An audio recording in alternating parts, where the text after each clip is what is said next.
नमस्कार मंडळी, मी भारती म्हात्रे पुन्हा एकदा तुमचं खूप खूप मनापासून स्वागत करत आहे। आता तुम्हाला सगळ्यांना प्रश्न पडला असेल की पहिल्यांदा तुम्ही या स्क्रीनवर बघताय मला आणि पुन्हा एकदा कसं काय? तर बरेच जणांना माहीतच आहे, ओळखीचा चेहरा आहे, कारण तुम्ही मला सिम्पली स्वादिष्ट चॅनलवर रोज बघता। अचानक सिम्पली स्वादिष्टवर न दिसता इथे काय करतेय? तर मंडळी, तुमचं प्रेम आणि एवढं साथ मिळालंय की आपला हा आता दुसरा चॅनल आहे। सिम्पली स्वादिष्टवरून आपण आता आलो आहोत बोला काहीतरी मध्ये। तर मंडळी, पुन्हा एकदा आपण इंट्रोडक्शन करूया। नमस्कार मंडळी, मी भारती म्हात्रे तुमचा बोला काहीतरी मध्ये खूप खूप मनापासून स्वागत करत आहे। 2017 मध्ये आपण सिम्पली स्वादिष्ट चॅनल सुरू केलं होतं आणि 2024 पर्यंत 1 मिलियनपेक्षा जास्ती सबस्क्रायबर्स आपले आहेत। म्हणजे आपला कुटुंब एवढा मोठा झाला आहे आणि हे फक्त तुमच्या प्रेम आणि सपोर्टमुळे। सिम्पली स्वादिष्टमध्ये आपण खूप सारे छान छान रेसिपीज बनवलेत आणि पुढे सुद्धा बनवत राहणार आहोत।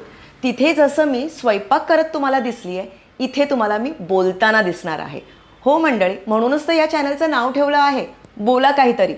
पण बोला काहीतरी मध्ये फक्त मीच बोलणार नाही बरं का, इथे तुम्ही सुद्धा बोलणार आहात।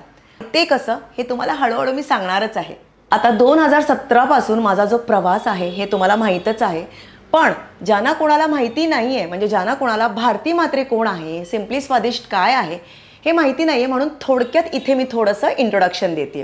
2017 मध्ये सिम्पली स्वादिष्ट नावाचं चॅनल सुरू केलं, यूट्यूब चॅनल, ज्याच्यामध्ये हळूहळू मी खूप छान छान रेसिपीज दाखवायला लागली आणि हळूहळू करत एका वर्षाच्या आत आपण 1 लाख फॉलोअर्सचा टप्पा पार केला आणि त्यानंतर लगेच 4 वर्षानंतर 1 मिलियनचा टप्पा।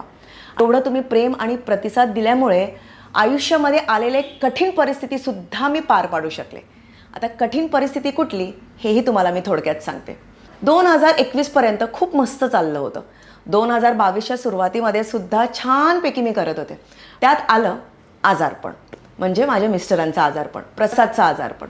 त्याच्यामध्ये वर्ष निघून गेला आणि आजारपण सुद्धा साधं नव्हतं मंडळी, कॅन्सर होतं आणि त्यामुळे पूर्ण वर्ष ट्रीटमेंटमध्ये गेलं आणि 2023 जानेवारीमध्ये ते बाप्पाकडे गेले आणि त्याच काळात माझी आईसुद्धा वारल्या। तर तो काळ खूपच खराब होता, त्यामुळे चॅनलवर सुद्धा मी रेसिपीज अपलोड करत नव्हते। अचानक मी गायबच झाले होते समजा, कारण त्या दुःखातनं उभारून परत उभं राहणं थोडंसं कठीण झालं होतं। गोळ करून पूर्ण ताकद गोळा करून पुन्हा उभं राहायचा प्रयत्न केला। त्यावर आलं जोश टॉकवर पूर्ण माझा प्रवास मी शेअर केला। थोड्या वेळातच आलं कॅफे मराठे, तिथे सुद्धा माझा अनुभव शेअर केला आणि लगेच आलं लोकमत सखी। तिन्ही प्लॅटफॉर्मवर जेव्हा मी माझ्या आयुष्याचा प्रवास, माझा हा कठीण काळाचा प्रवास जेव्हा तुमच्यासोबत मी शेअर केलं, तेव्हा मला कळालं की तुमचा सपोर्ट म्हणजे माझ्यासाठी काय आहे। खूप सारे फोन कॉल्स, खूप सारे मेसेजेस, कठीण प्रवासात जो साथ तुम्ही मला दिला, तुमचा जो प्रेम मला मिळाला, त्यामुळे मी पुन्हा उभी राहू शकले आणि पुन्हा मी माझं काम जोराशोराने सुरू करू शकले। जसं मी माझा प्रवास शेअर केला कारण मला तो प्लॅटफॉर्म मिळाला आणि माझ्यासारखे बरेच अशा महिला आहेत, हाऊसवाईफ आहेत, मुली आहेत, ज्यांना त्यांच्या मनातल्या गोष्टी शेअर करण्यासाठी प्लॅटफॉर्म नाही आहे। जसं मला हा प्लॅटफॉर्म मिळाला आहे, तुम्हाला सुद्धा मिळाला पाहिजे। त्याच्यातूनच प्रेरणा घेऊन मंडळी, बोला काहीतरी हा चॅनल मी सुरू केलेला आहे। बोला काहीतरीमध्ये फक्त मी नाही, तुम्ही सुद्धा बोलणार आहात आणि ते कसं हे तुम्हाला मी पुढच्या एपिसोडमध्ये सांगणार आहे। कारण कॉन्सेप्ट खूपच मस्त आहे, खूप छान आहे, पण त्या कॉन्सेप्टमध्ये काय होणार आहे ते बाकी मी तुम्हाला आज सांगेन। आता बायकांचा प्रवास किती कठीण असो हे तुम्हाला सांगायची गरज नाही आहे, मी तर अनुभव घेतलेलाच आहे आणि पुढे सुद्धा घेणार आहे, कारण आयुष्य आहे। टप्प्याटप्प्यात आपल्याला परीक्षा द्यावी लागते आणि ती परीक्षा कशी पार पडावी हे प्रत्येकाच्या हातात असतं। व्यवस्थितपणे पास होऊन पार पाडावी की फक्त नशिबाला दोष देऊन फेल होऊन तिथेच बसणं, हा आपला चॉईस असतो। तर मी प्रत्येक टप्प्याला कष्ट आणि मेहनतीने पास होणारच हा निश्चय केलेला आहे। तुम्ही काय निश्चय करता हे तुम्ही ठरवा आणि जर त्याच्यामध्ये तुम्हाला काही डाऊट असेल, तुम्हाला प्रश्न पडत असतील, तुम्हाला समजत नसेल की कसं पार पडावं, तर त्याच्यासाठी हा आपला बोला काहीतरी चॅनल आहे। आता त्याच्यामध्ये आपण खूप सारे विषय कव्हर करणार आहोत। तर इथे तुम्ही तुमचं फायनान्स डिस्कस करू शकता, बचत कशी करायची, इन्व्हेस्टमेंट कसं करायचं, कुठला मार्ग आपण निवडावा, हे सगळं आपण इथे डिस्कस करणार आहोत। त्याचसोबत जर तुम्हाला तुमच्या मनाच्या गोष्टी व्यक्त करायच्या असतील, जे तुम्ही घरच्यांसोबत शेअर करत नसाल, कोणी नाही आहे तुमच्याकडे जे तुम्ही मनसोक्त बसून तुम्ही गप्पा मारू शकता, त्यांच्याशी बोलू शकता, तर त्यासाठी हा चॅनल आहे मंडळी. मुलांबद्दल तुम्हाला काय डिस्कस करायचं असेल ना, घर चालवण्याबद्दल, तुमच्या मेंटल स्ट्रेसबद्दल, डिप्रेशनबद्दल, एन्झायटीबद्दल काहीही तुम्ही इथे डिस्कस करू शकता. म्हणजे तुम्ही माझ्यापर्यंत पोचवा, मी सगळ्यांपर्यंत पोचवेन आणि त्याच्याने त्या प्रश्नांचं उत्तर किंवा काय सजेशन, काही ओपिनियन जे पॉझिटिव्हली तुमच्या लाईफमध्ये त्याचा इम्पॅक्ट होईल, फरक पडेल, आपण बोला काहीतरी मध्ये बघणार आहोत.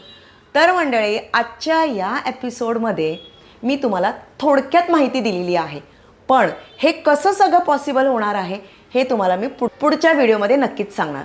तुम्हाला गेस करायचं असेल तुम्ही गेस करू शकता, कारण कॉमेंट सेक्शन तर आहेच खाली, नक्कीच मेन्शन करा.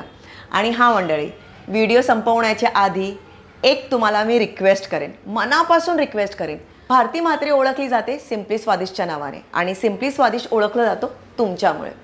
तर मंडळी, ही ओळख पुढे सुद्धा कायम राहू द्या, म्हणून सिम्पली स्वादिष्टला तर तुम्ही फॉलो करा जर अजूनपर्यंत केलं नसेल, आणि त्यासोबत बोला काहीतरीला तुमचा सपोर्ट हवा आहे मंडळी. म्हणून लवकरात लवकर सबस्क्राईबचं बटन दाबा आणि नोटिफिकेशन बेल दाबा, त्याच्याने तुम्हाला पुढचा व्हिडिओ कधी येणार आहे याचं नोटिफिकेशन मिळेल. आणि लाईकचं बटनसुद्धा दाबा. आणि हां, तुमच्या व्हॉट्सॲप ग्रुपवर किंवा इंस्टाग्राम स्टोरीजवर वगैरे भरभरून शेअर करा, कारण हा चॅनल फक्त माझ्यासाठी नाही आहे, हा चॅनल आपल्या सर्वांसाठी आहे. हा आपला चॅनल असणार आहे, कारण इथे आपण सगळीजणं बोलणार आहोत. म्हणूनच या चॅनलचं नाव ठेवलेलं आहे मंडळी, बोला काहीतरी. भेटूया आता आपण पुढच्या व्हिडिओमध्ये. थोडीशी वाट बघा, पुढच्या व्हिडिओमध्ये ते सरप्राईज तुम्हाला मी सांगणार आहे की आपण एकमेकांशी कसे कनेक्ट करणार आहोत. आणि आजचा हा व्हिडिओ तुम्ही वेळ काढून पाहिल्याबद्दल खूप खूप धन्यवाद. असंच प्रेम देत राहा आणि खुश राहा. भेटूया पुढच्या व्हिडिओमध्ये. Till then, bye bye.